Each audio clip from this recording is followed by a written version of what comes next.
Worst cases of cheating with illegal hand wraps and gloves in boxing history. Everybody stop talking now. Attention. I told you, all of my critics, I told you all that I was the greatest of all time when I beat Sonny Liston. I told you today I'm still the greatest of all time. Never again defeat. Boxing is almost always a tough and vicious sport. While the sport of boxing has lost much of its luster in recent years as mixed martial arts fighting has gained traction, it can be both artistic and brutal when two top-level fighters engage in a hard-hitting bout. However, the sport can quickly turn vicious when one fighter gains an advantage and then pounds his opponent mercilessly. That's the nature of the game. In a fair fight, serious injuries can occur when both fighters are in peak condition and throwing hard punches at each other's heads and upper bodies. But what happens when a fighter tries to bend the rules in order to gain an advantage in a fight? Margarito was stunned by the right hand. Margarito has not thrown since Zane landed that combination. Margarito in trouble off the rope. Staggers him with that right hand. That was a knockdown. He went into the rope. And there's the knockdown. In this video, we'll look at two fighters who engaged in serious cheating in order to win and what happens when they're caught. Don't touch that dial until we get to the bottom of this. If you haven't yet subscribed to the channel, now would be the appropriate time to hit that red button for more content like this. Boxing provides a path to glory for all elite athletes who participate in it. However, as in the case of Billy Collins Jr., the Irishman, the harshness of its conditions can turn dreams into tragedies. Even high-performance sports have a playful undercurrent. The game and fun are implicit in any physical activity framed by rules with a goal to conquer. However, boxing is one of the sports that cannot be played because by definition, life is at risk during practice, during a fight, and afterward. Billy Ray Collins Jr., born in Nashville, Tennessee, possessed a natural talent for boxing. He was given the opportunity to prove himself with his gloves after the son of a former professional boxer who left the ring to pursue a career as a truck driver. He had a stellar amateur career as evidenced by his record of 101 wins and 110 fights.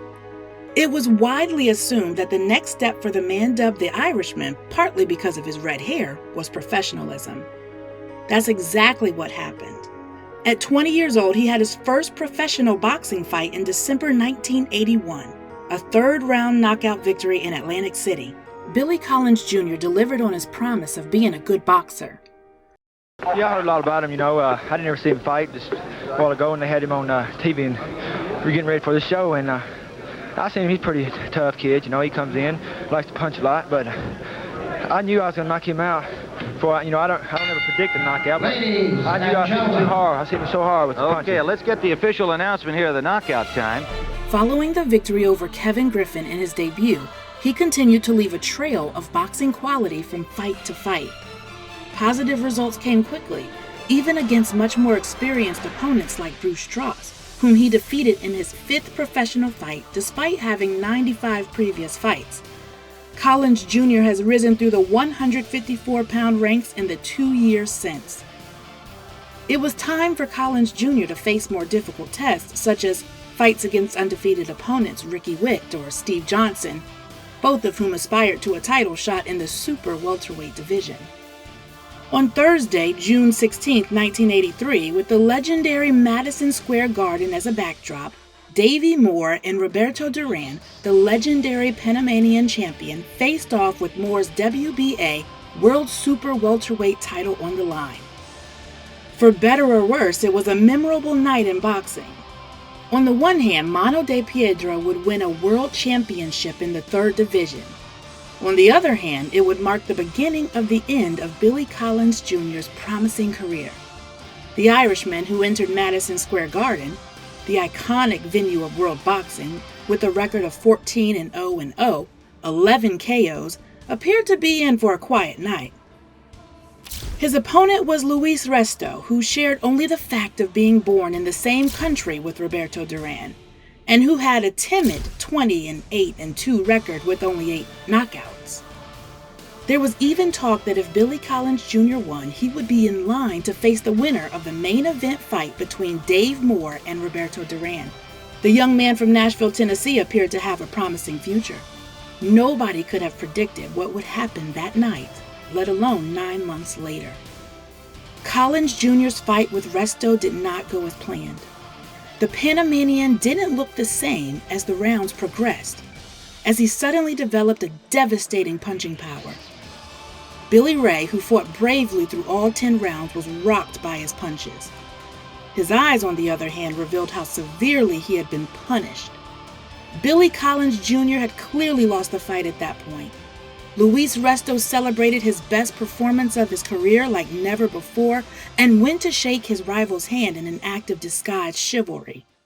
You can't hold it, commissioner. All the pads on him, damn glove. All the pads on him, goddamn glove. During the chivalry, the Irishman's father, drawing on his experience as a professional boxer, noticed something strange about his son's victimizer's gloves and immediately made it known. The gloves were confiscated by the chief inspector of the New York Athletic Commission and subjected to a thorough investigation involving both the glove manufacturer Everlast and the NYPD. The outcome revealed one of the main reasons for Billy Collins Jr.'s scandalous defeat.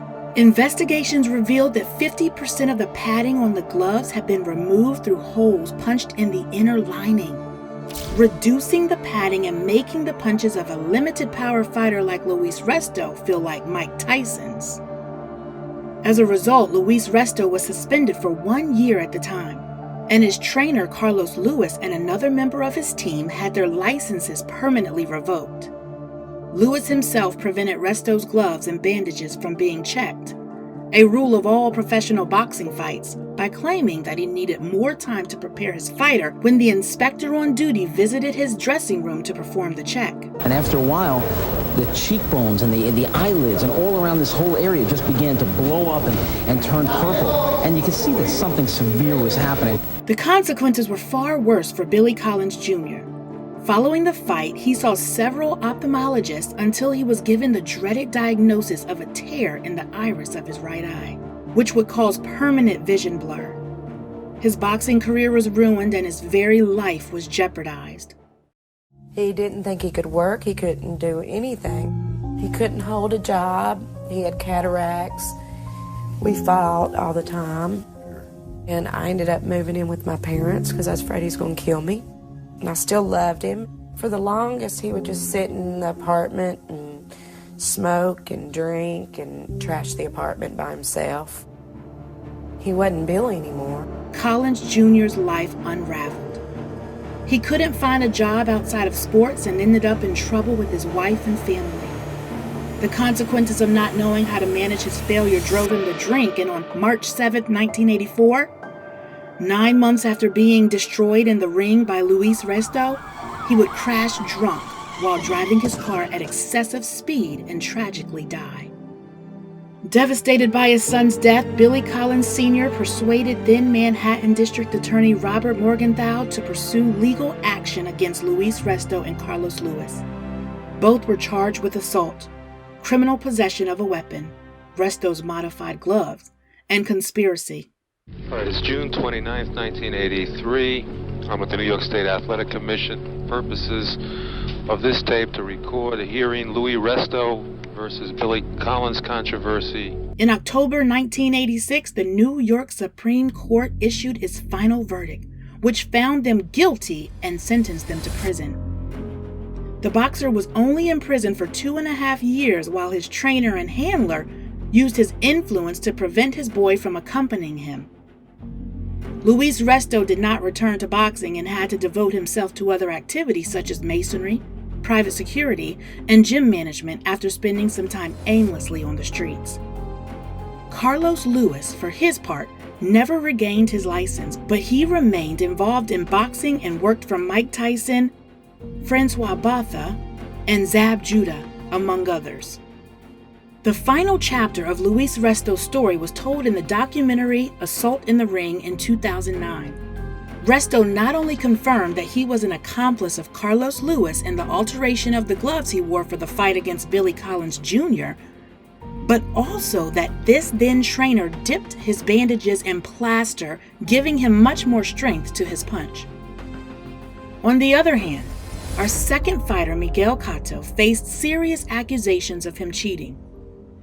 On his 10th round TKO of Antonio Margarito not only served as an ice-cold dish of vengeance for the Puerto Rican, but also as critical support for the legitimacy of Cotto's cheating accusations.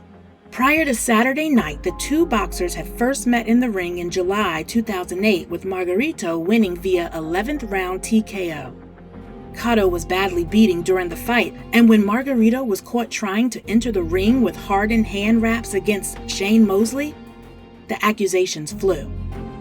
Cotto has since accused Margarito of endangering his life and being a sports criminal. Margarito was fighting without plastered hand wraps Saturday night at Madison Square Garden, but was that the reason he lost? It's a fair question, given that he was on the receiving end of a similar beating just over 3 years ago. Outside of the Margarito camp, no one knows for sure if he did cheat during the July 2008 fight, but Saturday night's results certainly strengthens the case that he did. However, according to this quote from a Dan Raphael piece on ESPN.com, Cotto has moved on after defeating his bitter rival.